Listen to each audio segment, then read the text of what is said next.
Alright, I hope this is recording okay.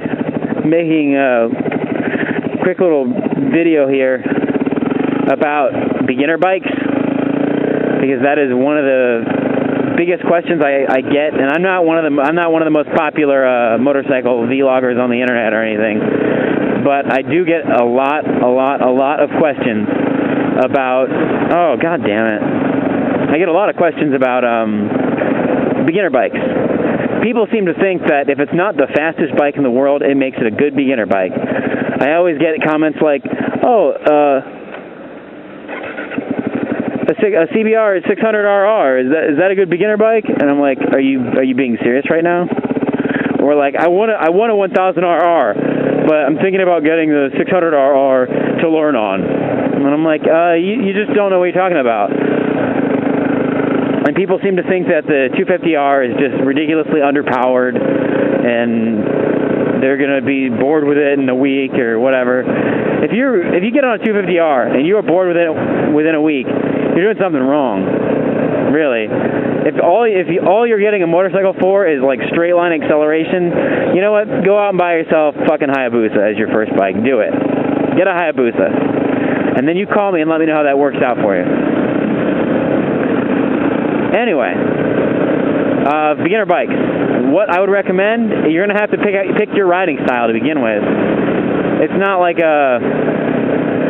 so much a personal choice as it is a lifestyle thing. It's not like, well, you know, I like the way sport bike looks, so I'll get a sport bike. You can decide like that, but I think the smartest way to decide is to ask yourself what you're going to use the bike for. What you're going to do with it, how often you're going to ride it, where you're going to store it. Like all the little questions are going to combine to tell you what's an appropriate bike for you. Ooh, Oregon.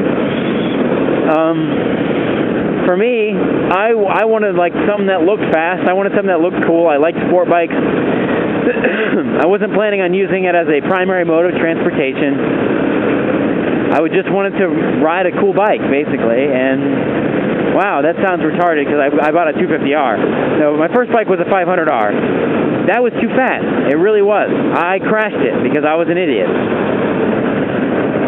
I would have been much better off getting a 250R. And I knew that, but luckily I was smart enough to know after I crashed that 500R, I was smart enough to know that I was not smart enough to control myself on a bike with any sort of power yet. I just didn't really have the discipline, I guess.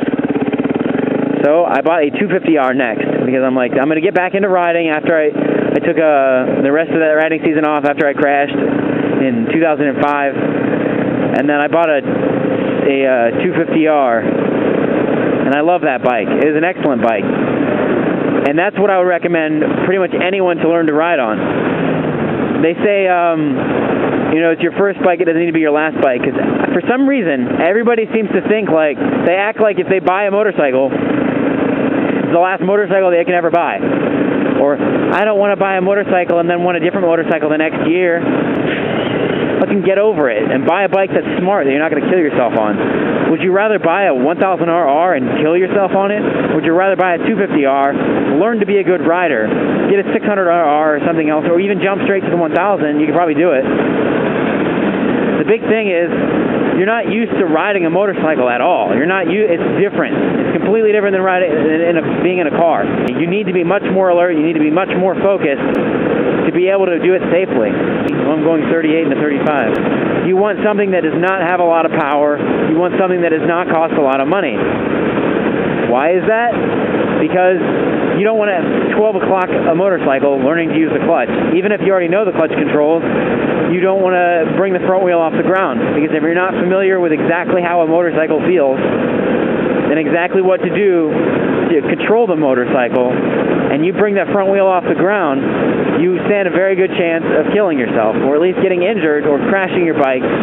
So if you want to go out and buy a 600 inline 4, I'll tell you right now, it's a bad idea as a first bike. Because when I bought my 500R for $500, when I dropped a $500 bike that was primer gray on the gravel, I wasn't pissed. When I dropped it again in some parking lot and I scratched up the exhaust, I wasn't pissed. When I first started taking girls on the back of it, and I had this stupid slut that I was riding with me melt her boots on my exhaust, I wasn't pissed because it was a $500 motorcycle, and I had to learn all these lessons on a $500 motorcycle. I'm really glad I didn't learn them on an $11,000 or $10,000 600, or even a $3,500 whatever used Gixxer or whatever you're looking at used there. I'm glad that I learned these lessons on a really cheap motorcycle. Less than $2,000 is a good place to start. If money's no object, buy whatever you want, do whatever you want, but it's still, I mean, you're just going to end up throwing that money away if you drop that bike. See, I don't get waved at as much on this thing. This is the new WR250R, anyway. 2010. This would make a decent beginner bike. It really would. It's really high, so if you're tall, go for it. Honda Rebel 250, I don't really recommend that bike. It's such a fucking slug. It's like a moped. And it's a good bike. It is a good bike to learn on, but I wouldn't recommend purchasing one because I think you will get bored with it because it accelerates like slower than my Civic. You need a bike that has a balance, a healthy balance. The 250R is plenty fast for anyone learning to ride a motorcycle. So anyway, I'm going to wrap this up because I'm probably going over the time limit. Overall here, the summary is look for an Ninja 250. Or a Ninja 500 maybe, depending on you. I don't care how mature you are, it's just smart to buy a cheap used bike. And then you can resell it once you're used to it, ride it for 6 months or a year or whatever, or one riding season, and then sell it and get a bike that you'd rather have, something a little bit faster. I wouldn't even say go straight into whatever your dream bike is or whatever.